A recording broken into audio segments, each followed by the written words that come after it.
Hello students, welcome in Anjana classes. Myself C.S. Bhagwati Charan. Today we are discussing class 10 economics topics development, that is the chapter number 1. For the student of class 10, very important part for the board examinations, because there is a 4 parts of the your subject: economics, civics, history and geography. All have equal marks. 20 marks questions asked from the economics parts, and very easy to get the 100% marks in economics portions. So first chapter's development, we discuss regarding the development, and after continuous we also discuss some questions asked in the board examinations. So let's start the chapter number 1, development for class 10. मैं हिंदी और English दोनों में combine बोलूँगा. कुछ लोग Hindi medium के भी student होंगे तो उनके लिए भी बेनिफिशियल होगा, और जो इंग्लिश मीडियम में है उनके लिए भी बेनिफिशियल होगा.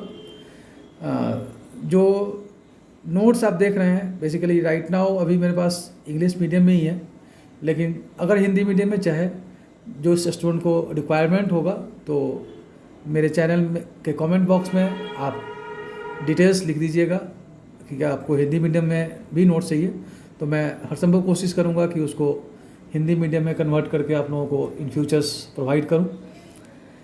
मेरा चैनल ज़रूर सब्सक्राइब कर लीजिएगा और उसके बेल आइकॉन्स को ज़रूर प्रेस कर लीजिएगा, ताकि जैसे जैसे नए वीडियोस हम आपके लिए बनाएंगे, स्पेशली क्लास 10, क्योंकि बोर्ड एग्जामिनेशंस है, पढ़ाई आपको करना है और जैसा स्थिति है उसके हिसाब से आपको ऑनलाइन ही पढ़ना पड़ेगा, तो इसके ज़रिए मैं आपको पढ़ाने की कोशिश करूँगा. और भी कोई क्वेरीज हो, बीच में जो टॉपिक समझ में नहीं आया मेरे लेक्चर्स के अंदर, तो उसके रिगार्डिंग भी आप मेरे कमेंट बॉक्स में ज़रूर मेंशन कीजिएगा. बेहिचक मैं उसको टाइम टू टाइम रिस्पॉन्ड करूँगा, आपका रिप्लाई ज़रूर दूँगा. So well friend, now start the chapters. The name of the chapter is the development. What is the meaning of development? So the first part कि development होता क्या है, development किसे कहते हैं. ये एक क्वेश्चन भी बन जाता है कि define the development. What is the meaning of the development? तो simply we can say the development is a all-round development, either for the individual persons, for the nation or worldwide. तो हम ये कह सकते हैं कि जो हमारा ग्रोथ होता है, हमारा जो गोल है, उस गोल को जो हम अचीव कर लेते हैं, दैट इज़ कॉल्ड डेवलपमेंट. अब ये डिफरेंट वे में हो सकता है. The development of the freedom, development of the economic equalities, securities और the life dignity, good standard of the livings. तो इसमें सारे चीज़ आ सकते हैं डेवलपमेंट के अंदर. और पर्सन टू पर्सन, इंडिविजुअल्स अगर हम बात करें तो हर एक इंडिविजुअल्स का गोल अलग अलग होता है और हर एक टाइम पे अलग होता है. अब एक क्वेश्चन यहाँ पे अगेन प्रैक्टिकली पूछा जाता है कि क्वेश्चंस में आपको दिया हुआ रहेगा कि पर्सन्स के नेम, लाइक सपोज करो कि एक फार्मर है, लैंडलेस फार्मर, वेरियस टाइम ये क्वेश्चन पूछा हुआ है. What is the goal of landless farmer. एक लैंडलेस फार्मर जिसके पास कोई ज़मीन नहीं है, वैसे किसान का क्या गोल होगा, क्योंकि जब तक उसका गोल होगा उसी गोल से हम डिटरमाइन करेंगे कि डेवलपमेंट कैसे होगा उसको. अब उसका गोल क्या होगा कि उसको डेली काम मिले, अच्छी मजदूरी मिले, फ्री स्कूल सर्विसेज हों जहाँ पे उसके बच्चे पढ़ें, तो प्राइमरली उसके पास क्या होगा, यही गोल होगा. लेकिन सिमिलरली वहीं पे आप अगर देखोगे कि एक लैंड जिसके पास है, ऐसा फार्मर जो लैंड लॉर्ड जिसको हम बोलते हैं, जिसके पास लैंड्स होते हैं, तो उसका क्या गोल होगा. उसका गोल होगा कि उसको लेबर सस्ता मिले, कम रेट पे लेबर मिले, ताकि उसका जो फसल हो, उसको जो क्रॉप्स हों, वहाँ से उसकी इनकम क्या होगी, बढ़ेगी. क्योंकि कॉस्ट जब कम होगा तो प्रॉफिट उसको क्या होगा, ज़्यादा होगा. तो वो चाहेगा कि लेबर कॉस्ट हमारा कम हो, जो रेन है या फिर जो और खेती के लिए चीज़ें चाहिए होती है वो उसको आसानी से मिल जाए, सस्ते में मिल जाए. तो पर्सन टू पर्सन गोल क्या होता है, डिफर करता है. टाइम टू टाइम भी गोल क्या होता है, डिफर करता है. तो इसलिए हम कह सकते हैं कि different people have the different goals. अब समटाइम्स ये गोल क्या करता है, कंट्राडिक्ट करता है। जैसे मैंने अभी एग्जाम्पल लिया एक लैंडलेस फार्मर का, यानी कि फार्म के अंदर जो काम करने वाले लेबर्स होते हैं, और दूसरा लैंड लॉर्ड का। अब अगर देखो कि एक जो लेबर है वो क्या चाहता है कि हमें अच्छे वेजेस पे काम मिले खेतों में, उसे मेहनतनामा ज़्यादा मिले। लेकिन वही जो किसान है जिसके पास लैंड है वो क्या चाहता है कि हमारा जो लेबर मिले वो सस्ता मिले। तो एक दूसरे के अपोजिट हो गया। एक दूसरा एग्जांपल मैं लेके चलता हूँ कि सपोज करो कि एक इंडस्ट्री है। अब इंडस्ट्री को क्या चाहिए, बिजली चाहिए। अब बिजली के लिए बड़े सारे डैम्स बने होते हैं, डैम से बिजली प्रोड्यूस होता है, ये भी आप लोग पढ़े हैं। और आगे ज्योग्राफी में एक चैप्टर भी है आप लोगों का जहाँ पे इन सब चीज़ों की चर्चा होगी, तो वहाँ पे हम लोग देखेंगे। तो डैम के जरिए इलेक्ट्रिसिटी प्रोड्यूस किया जाता है, और उस इलेक्ट्रिसिटी की रिक्वायरमेंट इंडस्ट्रीज़ को होती है। तो इंडस्ट्रीज़ क्या चाहेगा कि डैम बने, लेकिन अगर जब डैम बनता है तो वहाँ पे बहुत सारे लैंड की रिक्वायरमेंट होती है। अब जब उस लैंड को डैम बनाने के लिए एक्वायर कर लिया जाएगा तो वहाँ पे जो कम्युनिटीज़ है, वहाँ पे जो लोग रहते हैं, उनको क्या करना होगा, उनको वहाँ से रिमूव करना होगा, डिस्प्लेस करना होगा। अब उसके वजह से क्या होगा कि उनको प्रॉब्लम्स होंगे, उनके एग्रीकल्चर लैंड खराब हो जाएंगे, जो फॉरेस्ट एरिया है वो खराब हो जाएगा, और अल्टीमेटली हम ये कर सकते हैं कि वहाँ पे एक इकोलॉजिकल इम्बैलेंस भी होने के चांसेस हैं। बड़े सारे एग्जांपल्स हैं हमारी कंट्रीज़ के अंदर जो इस डैम के बेसिस पे लोगों ने आंदोलन शुरू किया था डैम बनने को रोकने के लिए कि इकोनॉमी जो हमारा इकोलॉजी है वो ख़राब हो जाएगा, और बड़े लंबे स्ट्रगल्स हुए। और अभी भी जो इसके रिगार्डिंग केसेस हैं वो सुप्रीम कोर्ट में चल रहे हैं। तो एकदम से जो गोल होता है समटाइम्स ऐसा होता है कि एक दूसरे के अगेंस्ट हो जाता है, एक दूसरे के अपोजिट हो जाता है। एक को वहाँ से बेनिफिट मिलेगा उसी गोल से, तो दूसरे को उससे क्या होता है, नुकसान हो जाएगा। तो समटाइम्स ऐसा भी क्वेश्चन आपसे पूछेगा कि एक्सप्लेन विथ एग्जांपल कि goal of one person differ from others. तो उसके अकॉर्डिंगली आपको यहाँ पे ये आंसर लिखना होगा और एग्जाम्पल के जरिए आपको समझाना पड़ेगा। तो डेवलपमेंट क्या है ये समझ गए, डिफिनीशंस जो हमने कहा कि क्वेश्चंस क्या बनेंगे, meaning of development, definition of development, goal क्या होता है ये पूछा जाएगा, how to differ the goal from one person to another persons.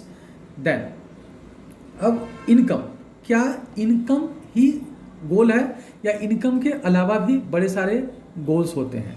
Income एक सबसे इम्पॉर्टेंट गोल है, पैसा, मनी, प्रॉफिट्स सबको चाहिए। तो income is the most important components of the development. जब हम डेवलप करेंगे तो वहाँ पे इनकम का रोल होगा।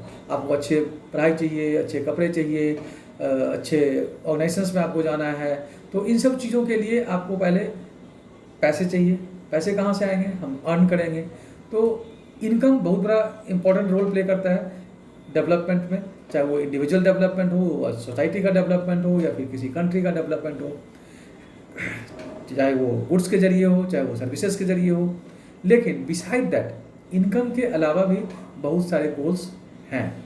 जैसे सपोज करो कि एक फैमिली में 4 बच्चे हैं, सब क्या चाहता है कि हमें इक्वल प्यार मिले, हमें पेरेंट्स या और जो फैमिली मेम्बर्स हैं या स्कूल में बहुत सारे स्टूडेंट्स होते हैं, हर एक बच्चा ये चाहता है कि टीचर्स हमें रिगार्ड दे, हमें एक जैसा ट्रीटमेंट करे। तो इक्वलिटी वहाँ पे चाहिए। अब उसके लिए पैसे से कोई मतलब नहीं है, आप पैसे देके इक्वल ट्रीटमेंट नहीं करवा सकते हो। वहाँ पे आपका बिहेवियर होगा, वहाँ पे आपका एटीट्यूड होगा। तो वहाँ पैसा कोई रोल प्ले नहीं करता है, लेकिन वो भी हमारा एक गोल होता है कि हमें रिस्पेक्ट मिले, हमें सोसाइटी में रिस्पेक्ट मिले। सपोज करो कि आज इतना बड़ा समस्या है पूरे वर्ल्ड वाइड, इतनी महामारी फैली हुई है। अब क्या पैसे के बल पे आप डिजीज़ फ्री सोसाइटी एक्वायर कर सकते हो? नो, क्योंकि उसका कोई सॉल्यूशन ही नहीं है आज की डेट में। पॉल्यूशंस बहुत बड़ा प्रॉब्लम्स है वर्ल्ड वाइड। क्या पॉल्यूशन फ्री हम रह सकते हैं? नहीं। क्यों? क्योंकि अब यहाँ पे अगेन कंट्राडिक्टिंग वाला एक एग्जांपल मैं आपको बताता हूँ कि डेवलपमेंट के लिए, पैसा कमाने के लिए हमें क्या चाहिए, इंडस्ट्री ग्रोथ करना होगा, बिजनेस को बढ़ाना होगा, बिजनेस को डेवलप करने के लिए इंडस्ट्री को डेवलपमेंट करना होगा, इंडस्ट्री डेवलपमेंट होगा तो पॉल्यूशन होगा, हम पॉल्यूशन को वहाँ पे नहीं रोक सकते हैं। तो डेवलपमेंट करने के लिए वो चीज़ मुझे चाहिए, और वहाँ से हमें क्या मिलेगा, पॉल्यूशन। तो पॉल्यूशन फ्री इन्वायरमेंट अगर हमें चाहिए तो अल्टीमेटली पैसों से हम उसको नहीं खरीद सकते हैं। अगर उसको खरीदेंगे तो जो आपकी बेसिक नीड्स है वो भी चीज़ आपको रुक जाएगी। तो पोल्यूशन फ्री एनवायरनमेंट अगर हमें चाहिए, हमें शांति चाहिए, वो नहीं मिलेगा। कुछ ऐसे डिजीज़ हैं जो हम देख रहे हैं जिसका कोई इलाज नहीं है, आप उसको पैसों से नहीं खरीद सकते हैं। तो यहाँ पे जो गोल हो गया वो नॉन मॉनेटरी गोल हो गया। तो गोल हमेशा इनकम से जुड़ा हुआ, पैसों से जुड़ा हुआ नहीं होता है, बिना पैसों वाला भी हमारा गोल होता है। और इसीलिए हम कह सकते हैं कि गोल जो हमारा होता है वो क्या है, मिक्स है। वो इकोनॉमिक और नॉन इकोनॉमिक दोनों तरह के गोल हमारे पास होते हैं। दोनों तरह के गोल हम फिक्स करते हैं टाइम टू टाइम, जैसी भी हमारी नीड होती है उसके अकॉर्डिंगली। तो जो इनकम वाला पोर्शन है, इकोनॉमिक पोर्शन है, that is important, but the other than the economic also important goal in our life. अब इस डेवलपमेंट के बेसिस पे वर्ल्ड वाइड जितनी भी कंट्रीज हैं उस कंट्रीज को 3 कैटेगरीज में क्लासीफाई कर देता है।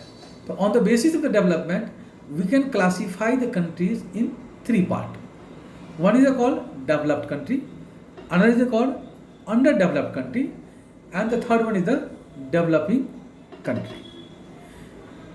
अब कैसे डिसाइड होगा? अलग अलग ऑर्गेनाइजेशंस अलग अलग तरीके से इस क्राइटेरिया को फुलफिल करती है कि कैसे हम ये डिटरमाइन करें कि ये डेवलप्ड है या अंडर डेवलप्ड है या फिर डेवलपिंग कंट्रीज है। तो हर एक कंट्रीज के बीच में जब हम कंपेरिजन करते हैं तो उसके भी अलग अलग वे हैं। अब one way is the national income. On the basis of the national income the countries classified और compare the countries in the developed, under developed और डेवलपिंग। अब यहाँ पे एक टर्म आ गया नेशनल इनकम। अब नेशनल इनकम किसे कहते हैं? अगेन ये भी क्वेश्चन बन सकता है 1 मार्क्स में कि what is the national income. तो simply national income is the income of the all resident of the countries over a particular time, that is a 1 year. तो 1 साल के अंदर में जितने भी रेजिडेंट हैं उस कंट्रीज में रहने वाले लोग हैं, उनका जो पूरा का पूरा इनकम होता है, that income is called national income, जिसे हम टोटल इनकम भी बोलते हैं। तो अगर टोटल इनकम का डिफिनेशन पूछता है, टोटल इनकम का मीनिंग पूछता है, तो सेम वे में आपको डिफाइन करना होगा, इज कॉल्ड नेशनल इनकम। अब जिस कंट्रीज का नेशनल इनकम ज़्यादा होगा उसे हम क्या कहेंगे? डेवलप्ड। जिसका कम होगा तो वो अंडर डेवलप्ड। जिसका बहुत ज़्यादा जिसका कम होगा वो अंडर डेवलप्ड। और जो दोनों के बीच में आता है, they are called developing. Higher classes में जब जाएंगे तो इसका पूरा प्रॉपर पैरामीटर्स आप देखेंगे कि कैसे हम क्लासीफाई करते हैं। दूसरा जो हम क्लासिफिकेशन लेते हैं कंट्रीज़ को क्लासीफाई करने के लिए, उसमें हम क्राइटेरिया लेते हैं पर capita income. Most important questions about the per capita income. What is पर capita income? Maximum time 1 marks में ये क्वेश्चंस आता है या ऑब्जेक्टिव में भी ये पूछा जाता है। पर कैपिटा इनकम कहते किसे? क्या है? तो पर कैपिटा इनकम को बेसिकली अगर आप डिफाइन करें तो total income of the country divided by it's total population. जैसे आप लोग एवरेज निकालते हैं, सिंपल एवरेज का फॉर्मूला आप लोग ने पढ़ा होगा, तो वैसे ही यहाँ पे हम क्या करेंगे? टोटल इनकम निकालेंगे। अब टोटल इनकम क्या होता है? अब ये पीछे हमने बताया था, नेशनल इनकम को ही टोटल इनकम बोलते हैं। और नेशनल इनकम और टोटल इनकम कैसे निकालेंगे? तो एक पार्टिकुलर टाइम पीरियड में उस कंट्री के जितने भी रेसिडेंट हैं वो जितना इनकम जनरेट करते हैं उस सबको हम कंबाइन कर देंगे, that is called total income. और उस टोटल इनकम को हम वहाँ के उस कंट्री के टोटल पॉपुलेशन से डिवाइड कर देंगे, that is called per capita income. और another name is called average income also. अब हर एक मेथड्स का कुछ न कुछ ड्रॉबैक्स होता है। अब जैसे सपोज करो कि पर कैपिटा इनकम हमने निकाल लिया। अब किसी कंट्री का पर कैपिटा इनकम अगर हमारा 5,000 रुपया पर पर्सन आता है तो ज़रूरी नहीं है कि every person of the country earn 5,000 rupees. It may be possible the few peoples earn lot of money, then the average become the higher. तो कुछ लोग अगर ज़्यादा पैसा कमाते हैं, बाद बाकी नहीं कमाते हैं और नेग्लिजिबल कमाते हैं, फिर भी आपका जो एवरेज होगा वो क्या हो जाएगा? ज़्यादा हो जाएगा। तो उससे हम प्रॉपर आइडिया नहीं ले पाते हैं कि पर कैपिटा इनकम जो है वो सब लोगों का इसके आसपास होगा। तो that is the not a good criteria to decide और compare the countries on the basis of the per capita income. But the world bank का नाम आप लोगों ने सुना होगा, इंटरनेशनल मॉनेटरीज फंड। तो वर्ल्ड बैंक भी अपना एक रिपोर्ट जनरेट करता है और उस रिपोर्ट के अकॉर्डिंगली हर एक कंट्रीज़ को वो क्लासीफाई करता है। बेसिकली दो ढंग का क्लासिफिकेशन वहाँ पे वर्ल्ड बैंक करती है। The one countries is called rich country and another countries is called low income countries. Rich countries का जो क्राइटेरिया है उसके अकॉर्डिंगली वर्ल्ड बैंक का जो क्राइटेरिया है वो कहता है कि किसी भी कंट्री का पर कैपिटा इनकम यूएस डॉलर में अगर per annum approx 12,056 around as the data of the 2017, तो उससे ज़्यादा 12,056 और more US dollar per annum per capita income जिस कंट्री का होगा, that country declared as a rich country as per the World Bank report. And low income countries criteria is the per capita income the US dollar 995 or less. As per the report 2017, the India's per capita income about US dollar 1,820 per annum, and that way the India is declared a middle income country. तो low income और हम कह सकते हैं कि जो high income है यानी कि रिच कंट्री, तो रिच इन कंट्रीज और लो इनकम कंट्रीज के बीच में जो होता है उसे मिडिल इनकम कंट्री का कैटेगरीज वर्ल्ड बैंक ने रखा हुआ है। तो इंडिया मिडिल इनकम कंट्रीज के अंदर फॉल करता है। समटाइम्स क्वेश्चंस ये भी पूछा जाता है कि इंडिया वर्ल्ड बैंक के अकॉर्डिंगली किस कैटेगरीज में क्लासिफाई किया हुआ है, तो our answer is the middle income country. Then income के अलावा जो हमने भी कहा कि जो क्लासिफिकेशन हमने किया पर कैपिटा इनकम पे या टोटल इनकम के बेसिस पे कंट्रीज़ को, इसके अलावा और क्या क्या क्राइटेरिया है जिसको कि हम ये जज करने के लिए देखें कि वो कंट्री डेवलप्ड है, अंडर डेवलप्ड है या डेवलपिंग है। तो इनकम के अलावा बहुत सारे फैक्टर्स हैं जिसको माइंड में रखना बहुत ज़रूरी है। इसमें सबसे इम्पॉर्टेंट है हमारा हेल्थ केयर फैसिलिटीज़ और मेडिकल फैसिलिटीज़। उस कंट्री में मेडिकल फैसिलिटीज़ कितनी अच्छी है। दैन एजुकेशन, लिटरेसी रेट क्या है वहाँ पे, नेट अटेंडेंस रेशियो कितने हैं हमारे पास, again infant mortality ratio, these are also part of the health care facilities. आगे हम लोग डिस्कस करेंगे वन बाय वन टर्म्स, क्योंकि जो भी हम यहाँ पे टर्म्स बोल रहे हैं अभी, लिटरेसी रेट है, नेट अटेंडेंस रेशियो है, इन्फेंट मॉर्टिलिटी रेशियो है, ये सब 1 मार्क के क्वेश्चंस में सेपरेटली पूछे जाते हैं। तो अलग सेक्शंस में हम इसको प्रॉपरली डिफाइन करेंगे। राइट नाउ अभी हम डिस्कस कर रहे हैं कि ये सब क्राइटेरिया भी हमें माइंड में रखना चाहिए और ये सब क्राइटेरिया भी एनालाइज करना चाहिए, इन सब फैक्टर्स को भी हमें रखना चाहिए और फिर जाके डिसाइड करना चाहिए कि वो कंट्री डेवलप्ड है, डेवलपिंग है या फिर अंडर डेवलप्ड है।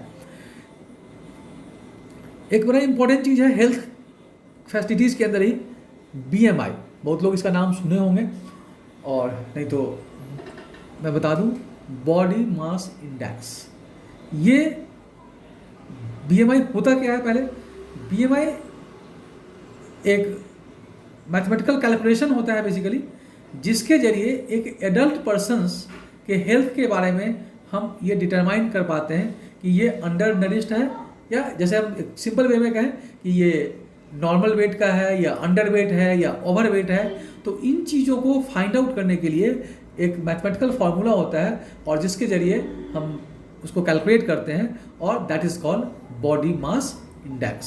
सिंपल फार्मूला, मैथमेटिकल फार्मूला क्या होता है इसका बॉडी मास इंडेक्स का, कि उस पर्सन्स का वेट इन केजी, किलोग्राम में हम उसका पहले वेट निकालेंगे, डिवाइडेड बाय उसका जो हाइट है उसको मीटर में कैलकुलेट करेंगे और उसका स्क्वायर, तो हाइट इन मीटर का स्क्वायर से डिवाइड कर देंगे। डिवाइड करने के बाद जो वैल्यू आएगी that is called BMI of such adult person. If the BMI is below 18.5, then the person is undernourished. That means the underweight.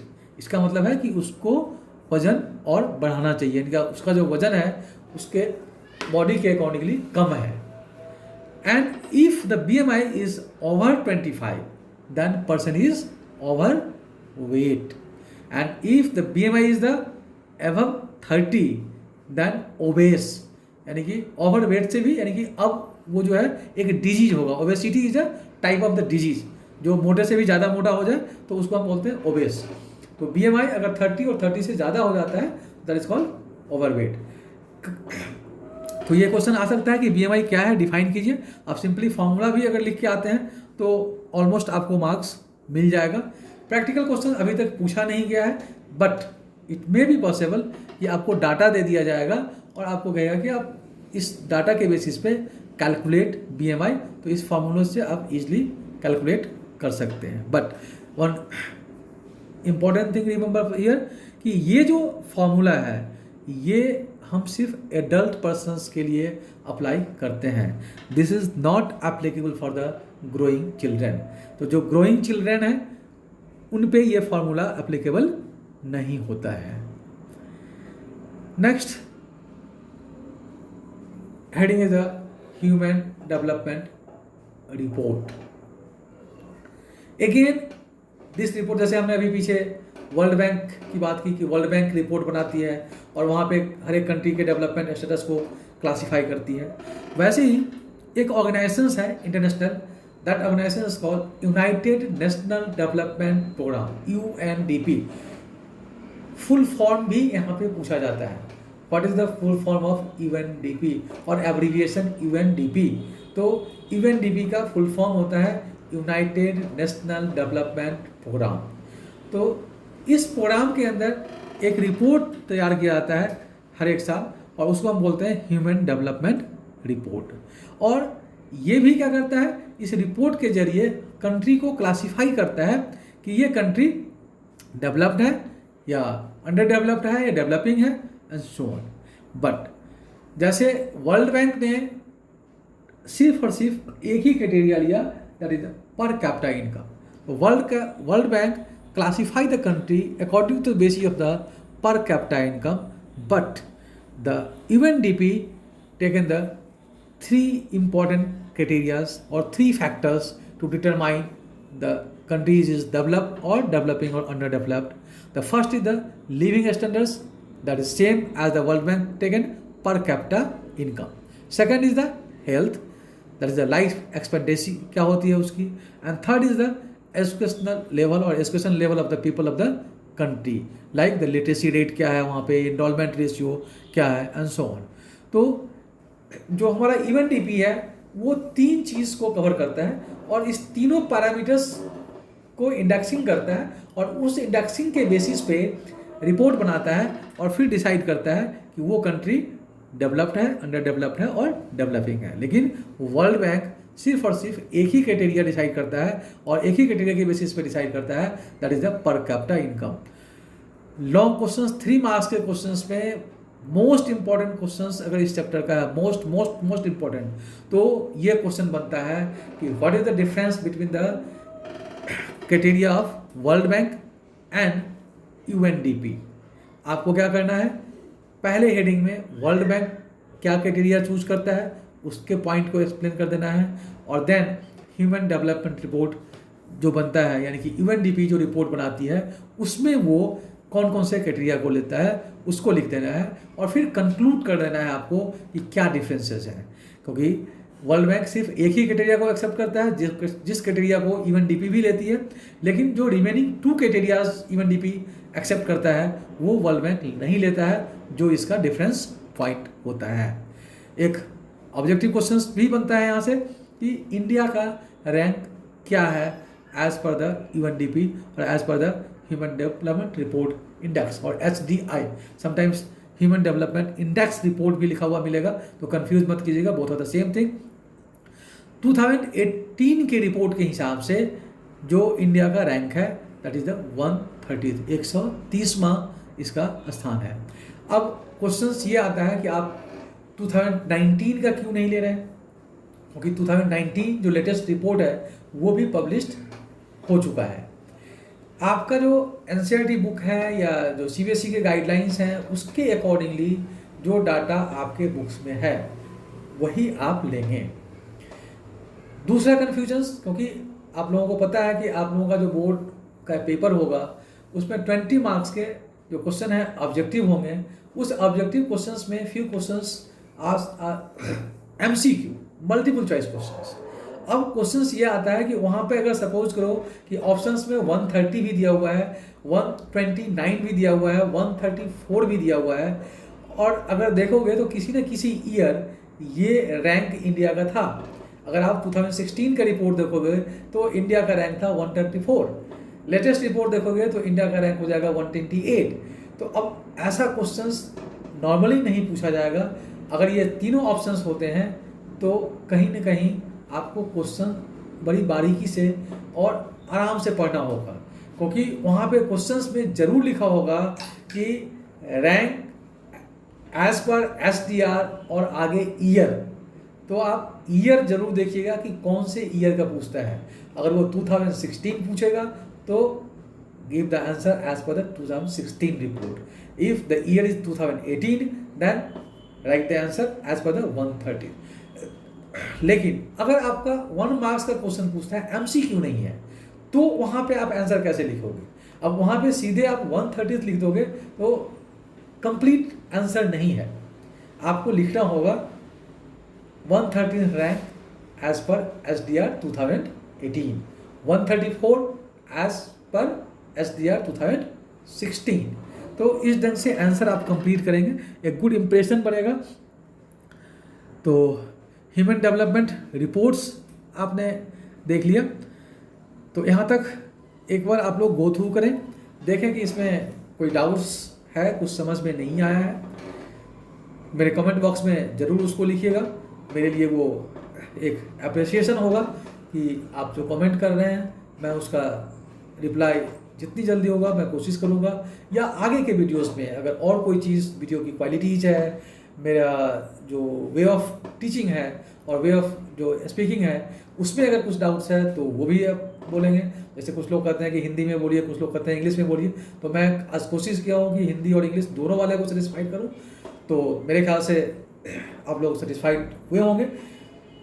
Channel जरूर सब्सक्राइब कर लीजिएगा, बेल आइकन जरूर आप प्रेस कर दीजिएगा, ताकि इसी चैप्टर का जो नेक्स्ट वीडियो होगा वो आप तक सबसे पहले पहुंच जाएगा और आप उसको देख पाएंगे और उसका बेनिफिट ले पाएंगे। आगे इस चैप्टर में बहुत सारे टॉपिक्स अभी जो इम्पोर्टेंट हैं, जो कि करने बाकी हैं, जो मैंने बीच में कहा था कि बड़े सारे डिफिनीशंस आएंगे हमारे, वो डिफिनीशंस कवर करेंगे, और सस्टेनेबल डेवलपमेंट का पार्ट होता है वो कवर करेंगे। वो भी एक इम्पॉर्टेंट जो टॉपिक्स है